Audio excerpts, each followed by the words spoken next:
AI videos ചെയ്തു കഴിഞ്ഞാൽ monetisation കിട്ടുമോ? സ്ട്രൈക്ക് വന്നെങ്ങാനും കഴിഞ്ഞു കഴിഞ്ഞാൽ പിന്നെ നിങ്ങൾക്ക് ഒരിക്കലും ഈ മോണിറ്റൈസേഷൻ എന്നുള്ള കാര്യമേ നിങ്ങൾ ചിന്തിക്കേണ്ട. എനിക്ക് വന്നിട്ടുള്ള കുറെ കമന്റ്സ് ഞാൻ വായിക്കാം. മോണിറ്റൈസേഷൻ പറ്റിയുള്ള വീഡിയോ പെട്ടെന്ന് ഇടുവോ? AI വീഡിയോ ഇട്ടിട്ട് ഒരു വ്യൂ പോലും കിട്ടുന്നില്ല, അത് എന്തുകൊണ്ടാ? AI യൂസ് ചെയ്ത് വീഡിയോസ് അപ്ലോഡ് ചെയ്ത് കഴിഞ്ഞാൽ മോണിറ്റൈസേഷൻ കട്ടാവോ? ഇങ്ങനെ ഒരുപാട് കമന്റ്സ് എനിക്ക് വന്നിട്ടുണ്ട്. ഇൻ കേസ് നിങ്ങൾക്ക് ഇത്രയൊക്കെ ഇട്ടിട്ട് ഒന്നും കിട്ടുന്നില്ല എന്നുണ്ടെങ്കിൽ മനസ്സിലാക്കാം, okay, something has to be. Hello, അപ്പൊ നേരത്തെ പറഞ്ഞ പോലെ AI വീഡിയോസ് ഇട്ട് കഴിഞ്ഞാൽ മോണിറ്റൈസേഷൻ കിട്ടുമോ എന്നുള്ളൊരു ചോദ്യമാണ് എന്റെ കമന്റ് ബോക്സ് ഇപ്പൊ തുറന്നാൽ ഫുള്ളും. പക്ഷെ എനിക്ക് ഇങ്ങനെ നിങ്ങൾ ഈ കമന്റ്സ് ഒക്കെ കണ്ടിങ്ങനെ വെറുതെ തോന്നുമോ? അതുകൊണ്ട് ഞാൻ ഇന്നൊരു ലോങ് വീഡിയോ ആയിട്ടാണ് വന്നിട്ടുള്ളത്. AI മോണിറ്റൈസേഷൻ റൂൾസ് ഇൻ 2026 അതാണ് ഞാൻ പറയാൻ പോകുന്നത്. അപ്പൊ വീഡിയോ സ്റ്റാർട്ട് ചെയ്യുന്നതിന് മുന്നേ ഒരു കാര്യം പറയാം. AI ജനറേറ്റഡ് കണ്ടന്റ് ഇടുന്നത് കൊണ്ടല്ല നിങ്ങളുടെ മോണിറ്റൈസേഷൻ കട്ടാവുന്നതും മോണിറ്റൈസേഷൻ കിട്ടാതാവുന്നതും. പക്ഷേ AI ജനറേറ്റഡ് കണ്ടന്റ് ഇടാൻ കുറച്ച് രീതിയൊക്കെ ഉണ്ട്. അതാണ് നമ്മൾ ശരിക്കും ശ്രദ്ധിക്കേണ്ടത്. ഈ സെയിം കാര്യം ഞാൻ കഴിഞ്ഞ വീഡിയോയിലും പറഞ്ഞിട്ടുണ്ടായിരുന്നു. അപ്പൊ വൈകിപ്പിക്കാതെ ഓരോരോ റൂൾസ് ആയിട്ട് ഞാൻ പറയാം. ഇപ്പൊ ഫസ്റ്റ് വൺ എന്ന് പറയുന്നത് നമ്മൾ ഇടുന്ന സ്ക്രിപ്റ്റ് ആണ്. പൊതുവെ നമ്മൾ എന്താ ചെയ്യുക, ChatGPT അടുത്ത് ചോദിച്ചിട്ട് സ്ക്രിപ്റ്റ് പ്രിപ്പയർ ചെയ്തിട്ട് അത് കൊണ്ടുപോയി കോപ്പി പേസ്റ്റ് ചെയ്തിട്ടായിരിക്കും നമ്മളൊരു വീഡിയോ ജനറേറ്റ് ചെയ്യുന്നുണ്ടാവുക. അത് നിങ്ങൾ ഒരിക്കലും ചെയ്യാതിരിക്കാം. ഞാൻ കഴിഞ്ഞ വീഡിയോയിൽ പറഞ്ഞിട്ടുണ്ടായി, ChatGPT അടുത്ത് ചോദിച്ച് നമുക്ക് സ്ക്രിപ്റ്റ് എടുക്കാനായിട്ട് പറ്റും, അല്ലാന്നുണ്ടെങ്കിൽ സ്വന്തമായിട്ട് ടൈപ്പ് ചെയ്ത് കൊടുത്താലും മതിയെന്ന്. ആ രണ്ടാമത്തെ കാര്യമാണ് ഇമ്പോർട്ടൻറ്റ്. സ്വന്തമായിട്ട് നമ്മൾ ടൈപ്പ് ചെയ്യുന്നതായിരിക്കും എപ്പോഴും ബെറ്റർ. സ്വന്തമായിട്ട് ഒരു സ്ക്രിപ്റ്റ് പ്രിപ്പയർ ചെയ്യുക, അത് ChatGPTക്ക് കൊടുത്തിട്ട് അങ്ങനെ ഒരു പ്രോംപ്റ്റ് ഉണ്ടാക്കി കഴിഞ്ഞാൽ അത് നമ്മുടെ യുണീക്ക് പ്രോംപ്റ്റായി മാറിയില്ലേ? അപ്പൊ ആ പ്രോംപ്റ്റ് യൂസ് ചെയ്തിട്ട് വേണം നമ്മൾ വീഡിയോ ജനറേറ്റ് ചെയ്യാൻ. ശരിക്കും പറഞ്ഞാൽ നമ്മുടേതായ ഒരു ഒറിജിനൽ കണ്ടന്റ്, അതാണ് ഇപ്പൊ യൂട്യൂബ് ഏറ്റവും കൂടുതൽ വാല്യൂ ചെയ്യുന്നത്. വ്യൂവേഴ്സിന് ആ ഒരു വീഡിയോ ഭയങ്കര ഒത്തന്റിക് ആയിട്ടും യുണീക്ക് ആയിട്ടും തോന്നണം. മനസ്സിലായില്ലേ? ഇനി സെക്കൻഡ് കാര്യം പറയാം. നമ്മൾ യൂസ് ചെയ്യുന്ന ഇമേജിനെ കുറിച്ചിട്ടാണ് എനിക്ക് പറയാനായിട്ടുള്ളത്. നമ്മൾ ഇമേജസ് എങ്ങനെയായിരിക്കും ചെയ്യുന്നുണ്ടാവുക? സെയിം നമ്മൾ പ്രോംപ്റ്റ് ഇതുപോലെ കോപ്പി പേസ്റ്റ് ചെയ്തിട്ടായിരിക്കും AI ഇമേജസ് ക്രിയേറ്റ് ചെയ്തെടുക്കുന്നുണ്ടാവുക. അങ്ങനെ ചെയ്യാതിരിക്കുക. അതിലും നമ്മുടേതായ യുണീക്ക് സ്റ്റൈൽ കൊണ്ടുവരാനായിട്ട് നോക്കുക.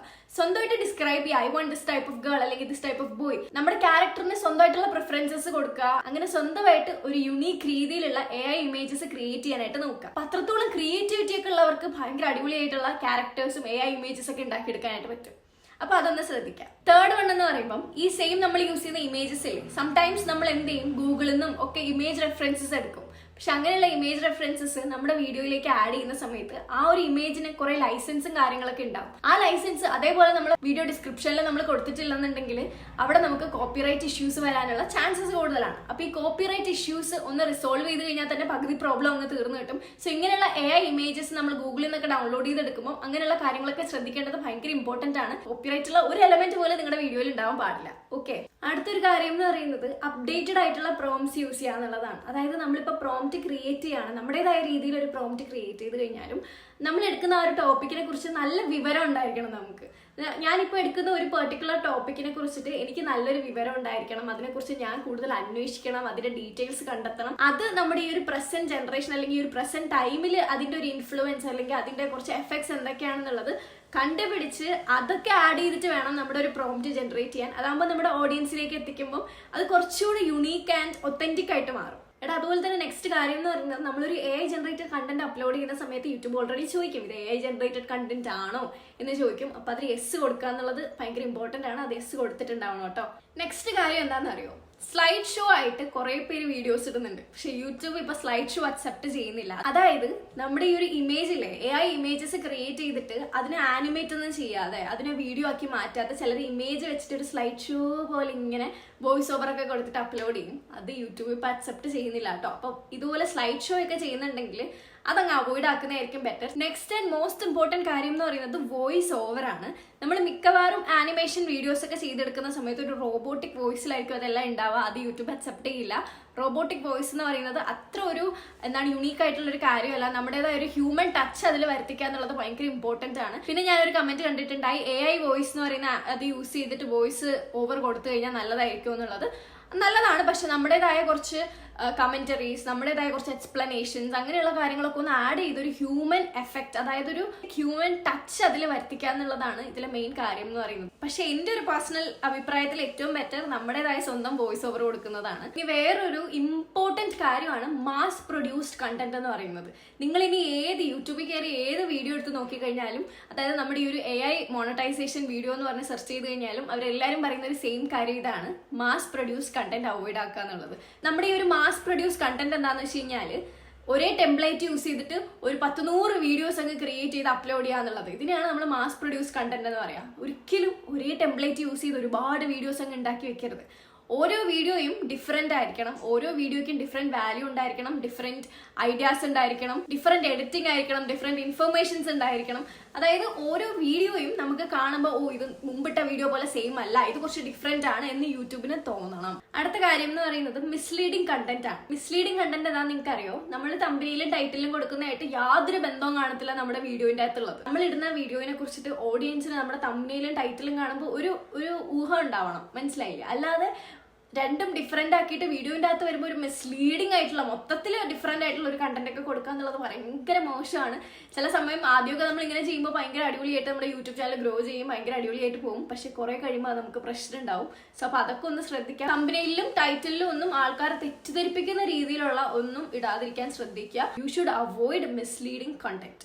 എനിക്ക് പറയാനുള്ളത്, ഞാൻ എപ്പോഴും പറയുന്ന ഒരു കാര്യം തന്നെയാണ്, AI വീഡിയോസ് 3-4 മാസം കൊണ്ട് ഇങ്ങനെ ഇട്ടെന്നും പറഞ്ഞ് ഉടനെ തന്നെ നമുക്ക് എല്ലാം കിട്ടണം നമ്മൾ ആഗ്രഹിക്കരുത്. സ്ലോ പ്രോസസ് ആണെങ്കിലും എന്തെങ്കിലും നമുക്ക് കിട്ടും എന്നുള്ളത് നമ്മൾ മനസ്സിലാക്കുക.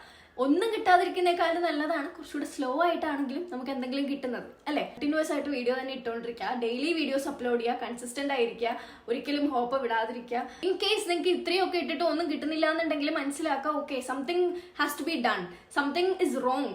അപ്പോൾ അങ്ങനെ മനസ്സിലാക്കിയിട്ട് അതിനനുസരിച്ച് നമ്മളെ കൊണ്ട് പറ്റുന്ന അത്രയും കാര്യങ്ങൾ നമ്മൾ ചെയ്യാനായിട്ട് നോക്കുക. കുറച്ചുകൂടെ നമ്മളെ കൊണ്ട് പറ്റുന്ന കയ്യിൽ നിന്നിടുക, കുറെ കാര്യങ്ങളൊക്കെ കയ്യിൽ നിന്നിട്ട് വീഡിയോസ് ക്രിയേറ്റ് ചെയ്ത് അപ്ലോഡ് ചെയ്യാനായിട്ടൊക്കെ നോക്കുക. അങ്ങനെയൊക്കെ ചെയ്ത് കഴിഞ്ഞാൽ യൂട്യൂബിന് മനസ്സിലാവും ഷീസ് പുട്ടിങ് എഫേർട്ട് എന്ന് മനസ്സിലായിട്ട് അവരെന്ത് ചെയ്യും, നമ്മുടെ വീഡിയോസ് പുഷ് ചെയ്യാനായിട്ട് തുടങ്ങും. അപ്പൊ അങ്ങനത്തെ കാര്യങ്ങളൊക്കെ എപ്പോഴും മൈൻഡിലുണ്ടായിരിക്കണം. ഒരിക്കലും സെൽഫ് കോൺഫിഡൻസ് ലൂസ് ചെയ്യാതിരിക്കുക. അടുത്ത കാര്യം എന്ന് പറഞ്ഞു കഴിഞ്ഞാൽ നമ്മുടെ യൂട്യൂബിന്റെ മോണറ്റൈസേഷൻ പോളിസീസ് ഒക്കെ എപ്പോഴും ചെക്ക് ചെയ്തുകൊണ്ടിരിക്കുക കേട്ടോ. ഇവർ ഇടയ്ക്കിടയ്ക്ക് അത് ചേഞ്ച് ചെയ്യുന്നുണ്ട്. അപ്പൊ അത് ഇടയ്ക്കിടയ്ക്ക് ചെക്ക് ചെയ്യുന്നതായിരിക്കും എപ്പോഴും ബെറ്റർ. അപ്പൊ ഈ AI മോണറ്റൈസേഷൻ പോളിസീസ് അവർ ഇടയ്ക്കിടയ്ക്ക് അപ്ഡേറ്റ് ചെയ്യുന്നുണ്ടാവും. അതെല്ലാം നല്ല തൊറോലി വായിച്ചു നോക്കുക, എല്ലാം മനസ്സിലാവുന്നുണ്ടോ എന്ന് നോക്കുക, അതിനനുസരിച്ചിട്ട് വീഡിയോസ് അപ്ലോഡ് ചെയ്യാനായിട്ട് നോക്കുക. ഞാൻ ഇപ്പൊ ഈ ഒരു വീഡിയോയിൽ ആ പോളിസിയിലുള്ള കാര്യങ്ങൾ തന്നെയാണ് പറയുന്നുണ്ടാവുക, പക്ഷെ എന്നാൽ പോലും അത് എപ്പോഴും വായിച്ചുകൊണ്ടിരിക്കണം. അതിലെ ചേഞ്ചസ് ഇടയ്ക്കിടയ്ക്ക് വരുന്നുണ്ട്. നെക്സ്റ്റ് കാര്യം എന്ന് പറയുന്നത് പ്രോപ്പർ സിങ്ക്രണൈസേഷൻ ഇല്ലാതിരിക്കുക എന്നുള്ളതാണ്.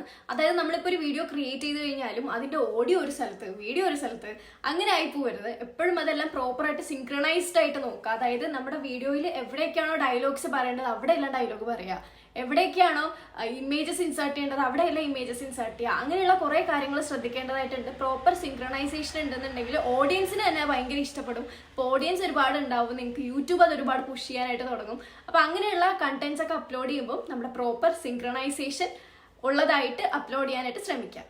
ഇനി വേറൊരു കാര്യം, നമ്മുടെ യൂട്യൂബ് ഗൈഡ് ലൈൻസിൽ സ്ട്രൈക്ക് വരാതെ നോക്കണം കേട്ടോ. ഇപ്പൊ യൂട്യൂബ് ഗൈഡ് ലൈൻ സ്ട്രൈക്ക് എന്ന് വെച്ച് കഴിഞ്ഞാൽ നമ്മളിപ്പോ യൂട്യൂബ് ഒരുപാട് ഗൈഡ് ലൈൻസ് നമുക്ക് തരും. അതായത് ഹാംഫുൾ ആയിട്ടുള്ള കണ്ടന്റ് ഇടാതിരിക്കുക, തെറ്റായിട്ടുള്ള കണ്ടന്റ് ഇടാതിരിക്കുക, ഒരു മിസ്ലീഡിംഗ് ആയിട്ടുള്ള ഇൻഫർമേഷൻസ് ഇടാതിരിക്കുക, ഇങ്ങനെയുള്ള കുറെ കാര്യങ്ങൾ ചേർത്തിട്ടുള്ള ഒരു ഗൈഡ് ലൈൻ ആണ് നമ്മുടെ ഈ ഒരു യൂട്യൂബ് ഗൈഡ് ലൈൻസ് എന്ന് പറയുന്നത്. നമ്മളിപ്പോ ചില കണ്ടന്റ്സ് ഇടുന്ന സമയത്ത് നമ്മുടെ ഗൈഡ് ലൈൻസ് തെറ്റിക്കുന്ന രീതിയിലുള്ള കണ്ടന്റ്സ് ആണെന്നുണ്ടെങ്കിൽ ഒബ്വിയസ്ലി അതിൽ സ്ട്രൈക്ക് വരും.